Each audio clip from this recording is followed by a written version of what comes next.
Welcome back friends. છેલ્લે આપણે જે ચેપ્ટરમાં ચર્ચા કરતા હતા સજીવોમાં પ્રજનન, એમાં આપણે જે પૂર્વફલનની જે ઘટના છે એ પૂર્વફલનની ઘટનાની અંદર જન્યુનું નિર્માણ અને જન્યુનું વહન એના વિશેની ચર્ચા આપણે એમાં પૂર્ણ કરી હતી. હવે એના પછીનો ટોપિક અથવા તેના પછીની જે કોઈ પણ ઘટના આપણને સજીવોમાં જે લિંગી પ્રજનન દરમિયાન જોવા મળતી હોય છે, બરાબર, તો એ છે ફલનની ક્રિયા. તો હવે આપણે એમાં જે સજીવોમાં જે ફલન ક્રિયા કઈ પ્રકારે આપણને જોવા મળે છે અથવા ફલનનો જે તબક્કો છે, બરાબર, એ તબક્કા વિશેની એમાં આપણે ચર્ચા કરીએ. તો આપણે બધા જાણીએ છીએ કે જન્યુઓનું જે જોડાણ છે એ જન્યુઓનું જોડાણ એ લિંગી પ્રજનનની પ્રક્રિયા અથવા તો લિંગી પ્રજનનને પરિપૂર્ણ કરવા માટે ફરજિયાત એક જરૂરી પ્રક્રિયા છે, આવશ્યક પ્રક્રિયા તરીકે પણ આપણે ઓળખી શકાય છે. તો ફલનની પ્રક્રિયા જે છે એના દ્વારા જ જન્યુઓ એકબીજા સાથે જોડાય, બરાબર, ભૌતિક રીતે જન્યુઓ એકબીજા સાથે એમાં સંયોજાય છે અને એના પરિણામે એમાંથી જે યુગ્મનજનું નિર્માણની પ્રક્રિયા આપણને જોવા મળે છે. તો આને આપણે જન્યુ યુગ્મન તરીકે ઓળખવામાં આવે છે. તો હવે એમાં જો આપણે વાત કરીએ ફલનની પ્રક્રિયા એટલે શું, તો એમાં આપણે એવું એક બાબતને ધ્યાનમાં લઈ શકાય કે લિંગી પ્રજનનની ક્રિયા પરિપૂર્ણ એમાં થવા માટે ફલન આવશ્યક ઘટના છે, બરાબર. ફલન જે છે એ એક આવશ્યક ઘટના છે અને જેમાં નર અને માદા આ જે જન્યુઓ છે એ જન્યુઓ એમાં સંયોજાય છે અથવા તો એ જન્યુઓ વચ્ચેનું જે સંયુગ્મન આપણને જોવા મળે છે. એટલે જન્યુઓ એ યુગ્મન પામે છે અને તેમાંથી યુગ્મનજ, બરાબર, જેને આપણે કહીએ છીએ યુગ્મનજ એ દ્વિતીય રચના, ઝાયગોટ, ફલિતાંડ, યુગ્મનજ નું નિર્માણ છે. તો એનો અર્થ એ છે કે જો ફલનની પ્રક્રિયા થાય, બરાબર, તો જ યુગ્મનજનું નિર્માણ થાય. એટલે સામાન્ય રીતે ફલન જે છે જન્યુઓના જોડાણની આવશ્યક પ્રક્રિયા છે અને એ આવશ્યક પ્રક્રિયા આપણને સજીવોની અંદરના લિંગી પ્રજનન માટે ખાસ એની અંદરથી થવી જરૂરી છે. ફલનને પરિણામે એમાં જે ફલન ક્રિયા આપણને જે જોવા મળે છે, ફલન ને પરિણામે એમાં યુગ્મનજ જેવી જે કોઈ પણ દ્વિતીય રચના જે આપણને એમાંથી ઉત્પન્ન થતી જોવા મળે છે. એટલે યુગ્મનજ જે દ્વિતીય એમાં રચના ઉત્પન્ન થાય છે. એટલે યુગ્મનજનું એમાંથી નિર્માણ થાય છે, બરાબર. એનો અર્થ એવો થાય કે એનાથી યુગ્મનજનું નિર્માણ થાય છે અને તેમાંથી ફલિતાંડ એ વિકસિત બને છે. એટલે આ રીતે એમાંથી ફલિતાંડ જે છે વિકસિત થાય છે અને ત્યારબાદ એમાં પશ્ચફલનની ઘટનાઓ જે છે, ત્યારબાદ એમાં આપણને જે પશ્ચફલનની ઘટના એના પછીની પ્રક્રિયાઓ જોવા મળે છે. પશ્ચફલનની ઘટના એમાં જોવા મળે છે. એટલે આ રીતે ફલનની પ્રક્રિયા જે છે એ એક આવશ્યક પ્રક્રિયાઓમાંનો એક ભાગ આપણે લઈ શકાય છે. પરંતુ કેટલાક સજીવો એવા છે કે એની અંદર ફલનની પ્રક્રિયા થયા વગર પણ ફલિતાંડનું નિર્માણ અથવા તો યુગ્મનજનું નિર્માણ એ આપણને એમાંથી થતું જોવા મળે છે. અથવા એમ પણ કહી શકાય છે કે ફલન પ્રક્રિયા વગર પણ સંતતિ નિર્માણ થઈ શકે છે. કેવી રીતે? ફલન થયા વગર સંતતિનું નિર્માણ કેવી રીતે થઈ શકે છે? તો એના માટેની એક વિશિષ્ટ ઘટના સજીવોની અંદર આપણને જોવા મળે છે અને એ સજીવોને માટેની જે ઘટના આપણને જેમાં થતી જોવા મળે છે, જે ઘટનાને આપણે સામાન્ય રીતે અસંયોગી જનન તરીકે ઓળખવામાં આવે છે. અસંયોગી જનન, બરાબર, જેને આપણે પાર્થેનોજેનેસિસ અંગ્રેજી શબ્દ છે એના માટેનો પાર્થેનોજેનેસિસ તરીકે ઓળખી શકાય. તો ઘણા સજીવ જેમ કે રોટીફર્સ હોય, મધમાખી હોય, બરાબર, એમાં રોટીફર્સ, મધમાખી, આ સિવાયમાં ગરોળી, કેટલાક અમુક જે ખાસ કરીને ટર્કી, કેટલાક પક્ષીઓ, આ બધાની અંદર એમાં જે માદાજન્યુ છે એ માદાજન્યુ સામાન્ય રીતે શું થાય કે નર અને માદાજન્યુ વચ્ચે ફલનની પ્રક્રિયા થાય, પરંતુ માદાજન્યુ જે છે એ માદાજન્યુ એમાં ફલન વગર શેમાં પરિવર્તિત થઈ જાય છે? તો એ ફલન વગર વિકાસ પામી અને અહીંયા જે આપણે વાત કરી કે જે યુગ્મન જેવી સ્થિતિ એટલે કઈ સ્થિતિ? દ્વિતીય સ્થિતિ, બરાબર? એટલે વિકાસ પામી અને એમાંથી નવા સજીવનું નિર્માણ છે. તો આ એક આપણને જો દ્વિતીય ન થાય કોઈ કઈ પ્રશ્ન નથી, પણ એ એકતીય જ સ્થિતિ પણ આપણને જોવા મળી શકે છે. સામાન્ય રીતે યુગ્મન જે છે દ્વિતીય હોય છે, અહીંયા કોઈ યુગ્મનજનું નિર્માણ નથી થતું, પણ અહીંયા જે વાત કરીએ કે માદાજન્યુ જે છે ફલન વગર એમાંથી નવા સજીવનું નિર્માણ જે છે એ નવો સજીવનું નિર્માણ કરે છે. અને આ ઘટના જે છે, બરાબર, આ ઘટનાને શું કહેશું આપણે? તો કે અસંયોગી જનન તરીકે ઓળખવામાં આવે છે. એટલે અસંયોગી જનન એટલે સામાન્ય રીતે આપણે શું કહી શકાય કે ફલન વગર સંતતિનું નિર્માણ. એટલે આ શું થયું?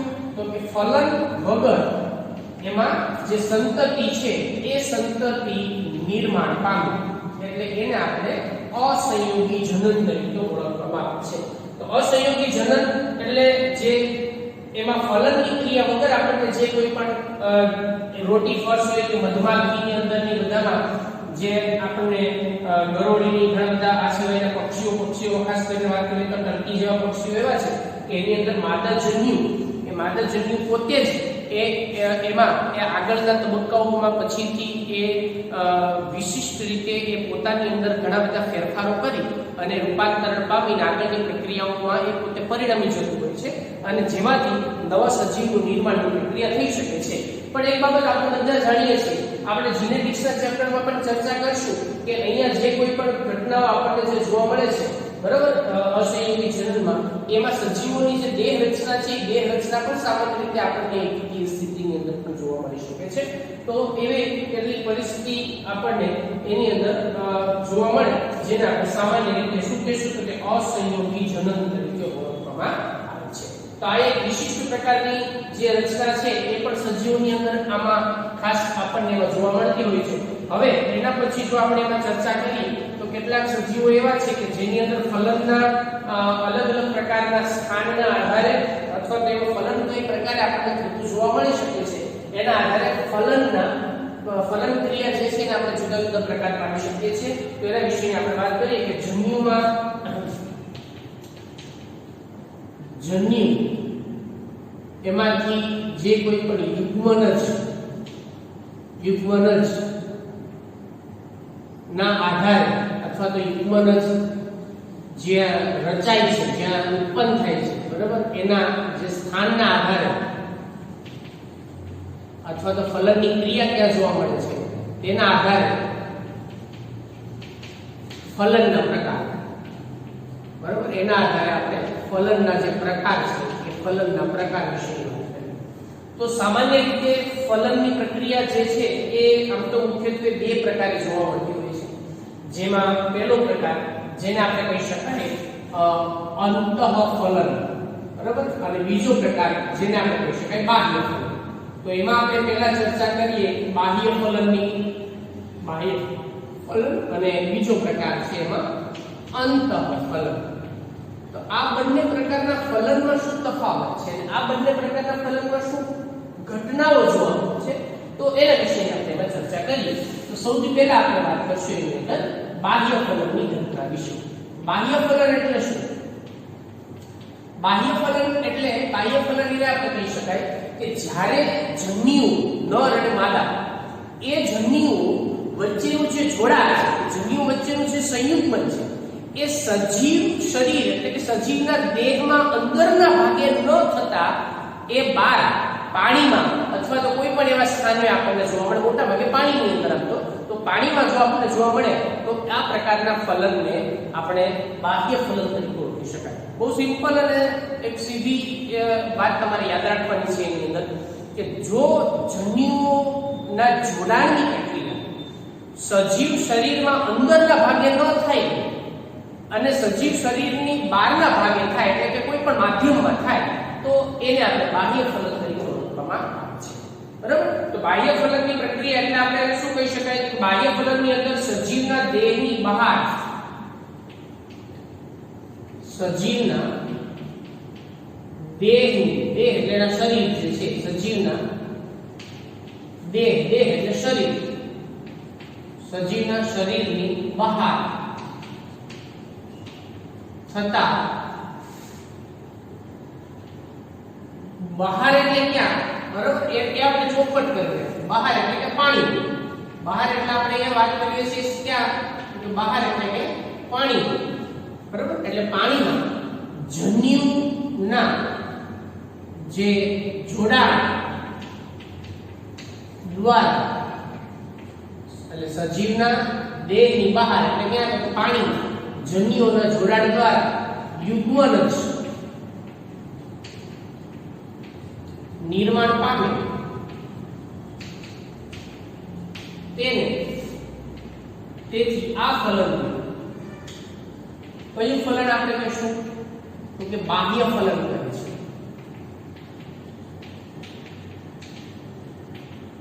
હવે બાહ્ય ફલનની ઘટના એ સામાન્ય રીતે આપણને શેમાં જોવા મળે છે તો એના વિશે પણ આપણે વાત કરીએ તો બાહ્ય ફલનની જે ઘટના છે બાહ્ય ફલનની ઘટના સામાન્ય રીતે જે કોઈ પણ ખાસ કરીને આમ તો મોટા ભાગે લીલની અંદર હોય બરાબર લીલ છે ફૂગ છે આની અંદર આપણને સામાન્ય રીતે બહારની જે બાહ્ય ફલનની ઘટના આપણને જોવા મળે છે.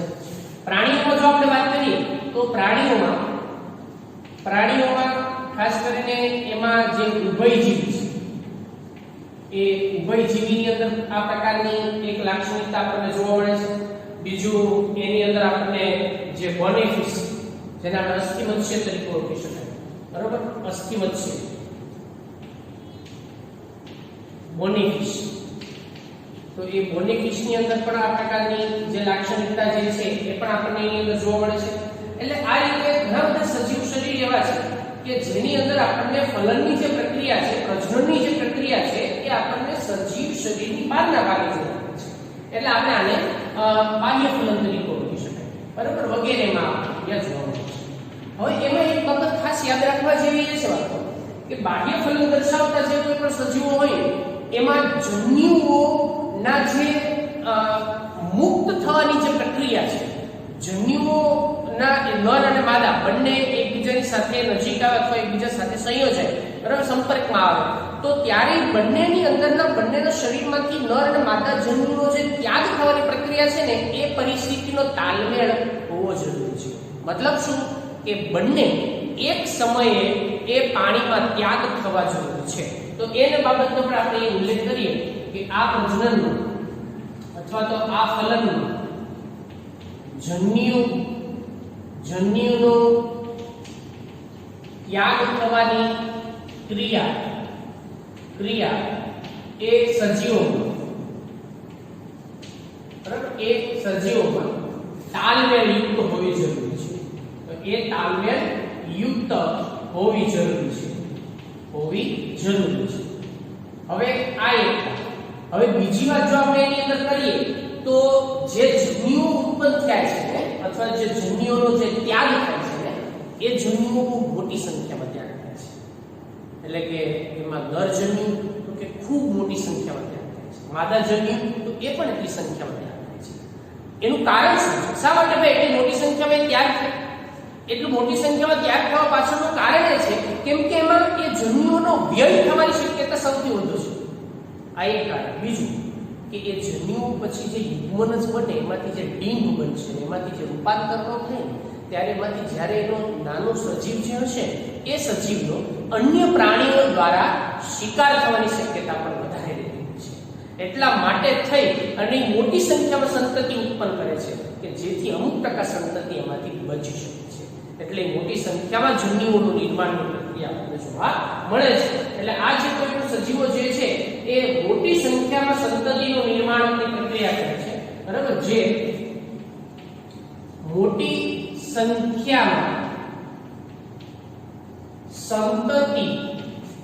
સંખ્યામાં સંતતિ નિર્માણની ક્રિયા એમાં થાય છે. કારણ એ છે, બરાબર? કારણ એ શા માટે ભાઈ થાય કે એમાંથી મોટા ભાગના જે કારણ કે તેમાંથી મોટા ભાગના સજીવો એવા છે અથવા તો મોટા ભાગની જે એની સંતતિ છે એ મોટા ભાગની સંતતિ જે પરભક્ષી નો શિકાર છે.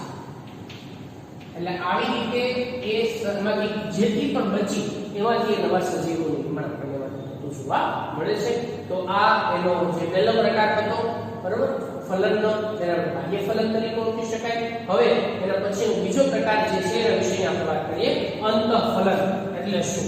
તો અંતઃફલનની પ્રક્રિયા કોને કહેવાય એના વિશે આપણે ચર્ચા કરીએ. અંતઃફલન. હવે અંતઃફલન એટલે શું થયું ભાઈ? અહીંયા આપણે જે બાહ્ય ફલનથી ઊંધું, અહીંયા સજીવ શરીરની બહારના ભાગે આપણને ફલન કે યુગ્મનસનું નિર્માણ આપણને જોવા મળે, જ્યારે અહીંયા કે સજીવ શરીરના દેહના અંદરના ભાગે આપણને નિર્માણની પ્રક્રિયા થતી જોવા મળે. એટલે આપણે કહી શકાય છે કે યુગ્મનસ ના નિર્માણની ક્રિયા, યુગ્મનસના નિર્માણની ક્રિયા, બરાબર, એ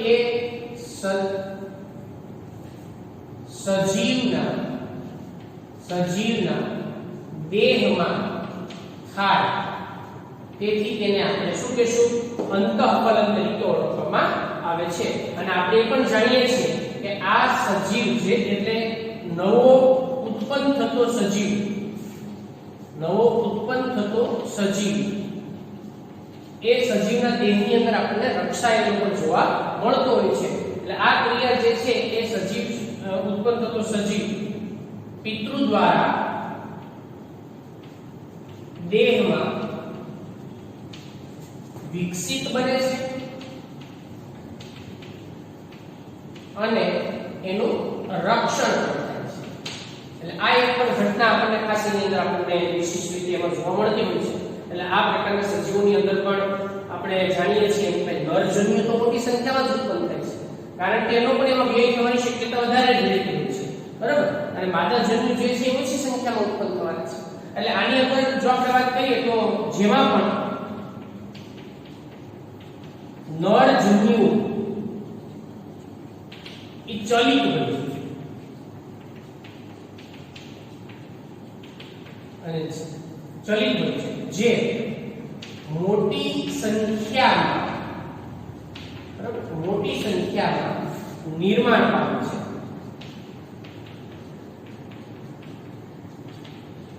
અને જ્યારે માદાજન્યુ જે છે એ માદાજન્યુ એ આપણને એની અંદર કેવું જોવા મળે છે? તો કે એ ઓછી સંખ્યામાં સર્જાય છે, બરાબર? એ ઓછી સંખ્યામાં સર્જાય છે. અને આવું આપણને શેની અંદર જોવા મળે છે? તો આપણે બધા જાણીએ છીએ વનસ્પતિમાં જો આપણે વાત કરીએ તો ઉદાહરણ તરીકે એમાં દ્વિઅંગી વનસ્પતિ હોય, બરાબર, ત્રિઅંગી વનસ્પતિ હોય, એ જ રીતે એમાં સપુષ્પી વનસ્પતિ હોય, એ જ રીતે એમાં ખાસ કરીને સસ્તન હોય, વિહંગ હોય, બરાબર, સરીસૃપ હોય. આ બધાની અંદર આ પ્રકારની જે લાક્ષણિકતા જે છે એ આપણને એમાં ઉત્પન્ન થતી જોવા મળે છે. અને એની અંદર અંતઃફલનની જે પ્રક્રિયા એ આપણને જોવા મળે છે. આપણે જાણીએ છીએ વનસ્પતિની અંદર મેં તમને આગળના લેક્ચરમાં પરાગયન વિશેની પણ વાત કરી કે ભાઈ એમાં એક જ પુષ્પની અંદર જે પુંકેસરમાંથી જે પરાગરજ એમાંથી સ્ફોટન થાય અને પરાગરજ એના સ્ત્રીકેસર ઉપરના પરાગાશન ઉપર સ્થાપિત થાય, પછી ત્યાંથી એક જે પરાગનલિકાનું નિર્માણ થાય એમાં આપણને નરજન્યુ ઉત્પન્ન થતા જોવા મળતા હોય છે. એટલે આ આખી જે ઘટના આપણને જે જોવા મળે છે એ સજીવની અંદર જે ફલનની પ્રક્રિયા આપણને કઈ રીતે જોવા મળતી હોય છે. તો એ ફલન વિશેની આખી ચર્ચા થઈ. એમાં ફલન વિશે તમારે યાદ રાખવાની અસંયોગી જનન ઉદાહરણ ખાસ એમાં તમારે યાદ રાખવાનું થશે, બરાબર? જન્યુઓના નિર્માણની સ્થિતિ ક્યાં છે અથવા તો યુગ્મનસ ક્યાં એના આધારે જે ફલનના જે પ્રકાર છે એ પ્રકાર વિશે પણ તમારે બાબતો ખાસ માહિતી રાખવાની થશે. તો આ આખી જે ફલન ક્રિયા એમાંનો જે બીજો તબક્કો છે લીટી પ્રજનનની ઘટનાઓ એના વિશેની વાત આપણે પૂરી કરીએ છીએ. નેક્સ્ટ લેક્ચરમાં આપણે